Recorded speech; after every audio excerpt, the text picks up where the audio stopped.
Hey, welcome back to TMX Brick Notes. I am Martin, and today it's BrickStore. So, just a few quick notes on BrickStore. The name is a little deceiving. It's not a separate store and place where you sell your Lego compared to BrickLink. BrickStore is like a supplement to BrickLink. It is a program that you use to manage your inventory, whether it's changing prices or uploading new parts, sets, gear, whatever it may be. So let's get right into it. I'll even show you how to download it.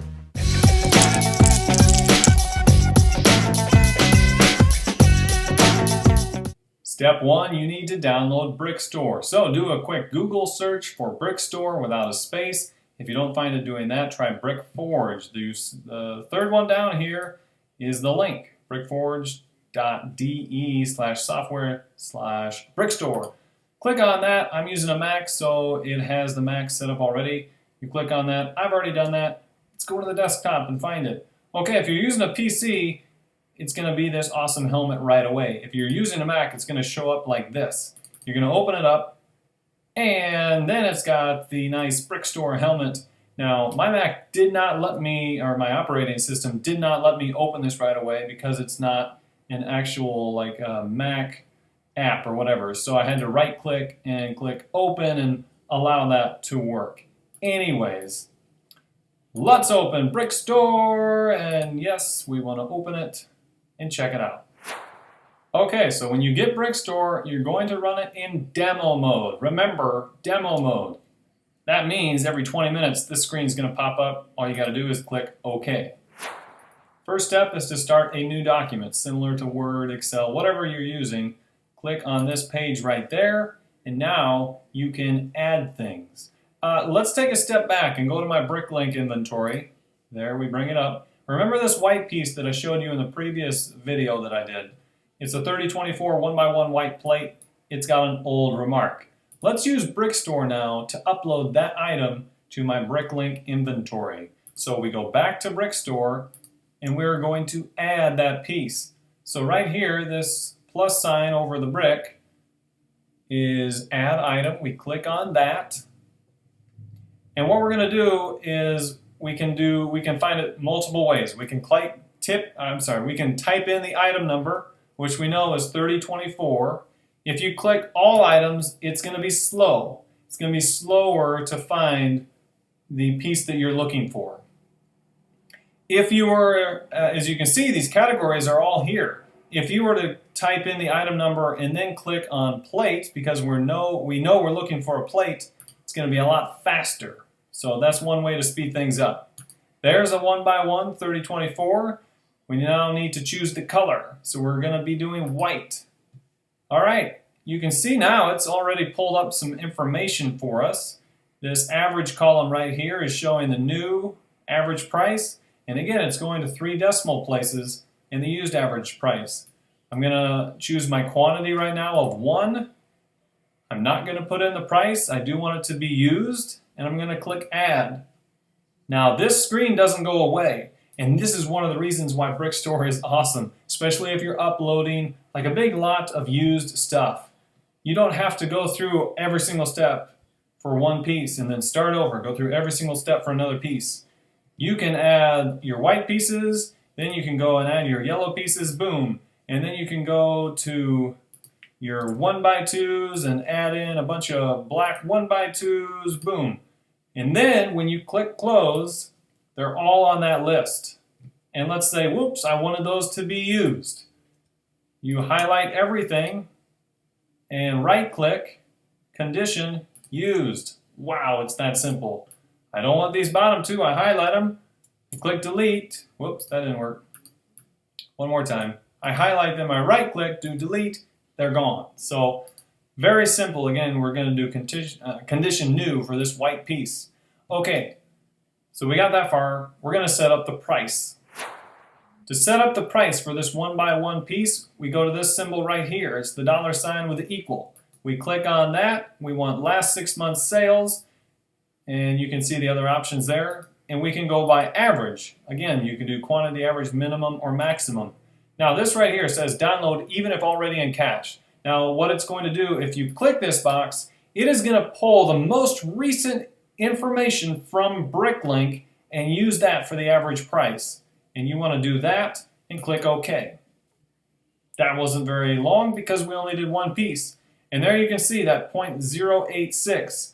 Now again, if we go to the BrickLink site, we're going to see a rounded number. It'll say 9 cents is the average. And that's why using BrickStore is a little bit better. Okay, what if we don't want it to be 8 cents? How can we change that? From this screen, we can change everything. We can change the price to be 9 cents if we want. 0.09, hit enter. We can change the quantity. Let's change it to 100. You need to hit enter because if you click away, it's not going to save. At least that's the way it works with a Mac. I think actually I got it on a PC, it's the same way. If you don't want that to be changed, then right over here is your edit. You can do undo and look, bam, it goes right back to that original price. For remarks, this is our new remark. And this is just a default message. Maybe you want to put the drawer number that you plan to put this in if you have a certain way of storing things. If I scroll to the right here, you can see the other columns that have the category, the item type, and again, if you want to do tiered pricing. Another awesome thing about BrickStore, something that both Bricks on the Dollar and BrickStockers have pointed out, is that for each piece, it's going to show you what sets that piece comes in. So down in the bottom left, it appears in these sets. Pizza to go, the Boeing 787, and of course, this is a very simple piece, so it shows up in hundreds of sets, but there are some pieces where it's really fun to learn that information, and it's always going to be right there for you. Again, it's going to have your last 6 months sales, so that vital selling information all right here when you click or highlight that specific piece. If you don't plan to put this item in your store for the average price, then go ahead and change it right now. Again, highlight your item, or you can highlight multiple items at once, and you click this, the plus minus button, and you can increase or decrease the price of the highlighted items. You can do it by a percentage or a dollar amount. Let's say you want to decrease it by 10%. Hit OK. It dropped 2.077. All right, let's undo that. Let's say that we have a tiered price.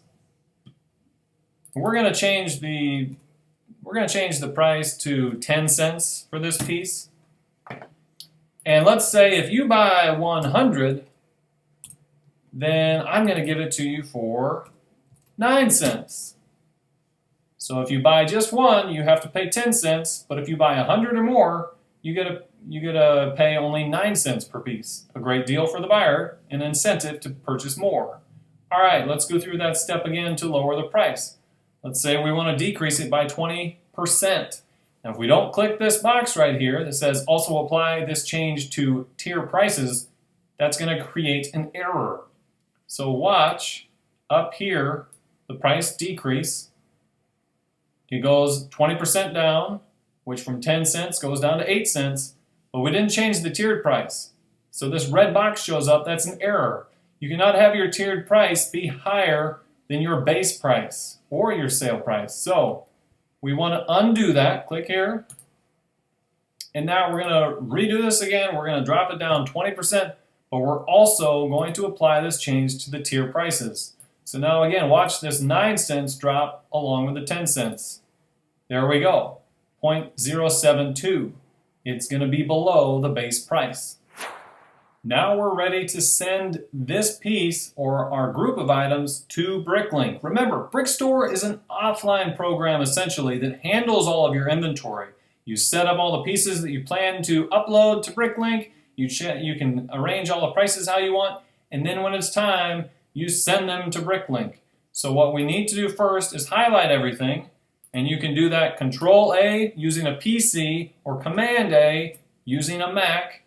Also, you can, with either one, right-click and hit Copy. Now, you either click File and Export, or don't click this right here, but click this down arrow next to the Export, and it gives you these options. I always remember EU, and that is the mass upload XML file to the clipboard. So choose that option, and automatically the browser pops up. I did not do that. BrickStore has a note that says, hey, boom, pick up the browser. If you're not logged in, it's going to take you to the login page, and once you log in, it's going to take you to this page. Now notice, when we did selling an item, that was right here. When we parted out a set, that's right here. Now we're in the upload section. So the first thing we want to do is in this box, we left click, that puts the cursor in the box, and we want to paste. So again, with a Mac, you hit Command V, Victor, or with a PC, it is Control V. Or again, you can right click and hit paste. Many options. We want to make sure we're consolidating. So click on this consolidating option, and we're going to choose the new price. I always like to do the new price because that's giving your items the most current and up-to-date price. Okie dokie. So make sure you hit verify file. That is the next step. However, there are 2 verified files on this page. You want to do the top one. This one down here is for step 2, so stay away from that. Do this guy right here. Now, what this is doing is it's showing you everything that you are planning to upload. It's giving you one last chance to go through it and double check. So it's showing the piece, that 1x1 for 8 cents, and the tiered pricing, if you buy 100 or more, it's for that price. It's consolidating to the previous items that are already in the store, and it says it's going to be using the new price. And it shows the items, the lots, and the dollars, and you can click upload. Now, what if I wanted to use the new remark? Because if you remember in BrickStore, I went ahead and typed in new remark. I want it to say that, and right here, it's showing only the old remark. Well, let's hit the back button, and we can make a change and do new remark and verify once again. Now it says new remark. Well, what if I want both? You can do that. Again, hit the back button, and you're going to do this option. I don't know how to say that word. Concatenate. I don't know what that is. But anyways, when you do that option and click verify, look at that. It's got both the old and the new remark. So if you're putting items into your store, and again, you're labeling them, hey, this is in container A, or this is in drawer number 500, it's going to have that information right there for you, and that is very helpful. Once you're comfortable and you feel like everything is correct, you go ahead and click upload file, and it is done. It's into your inventory. You can go find it in your inventory and see how it is labeled.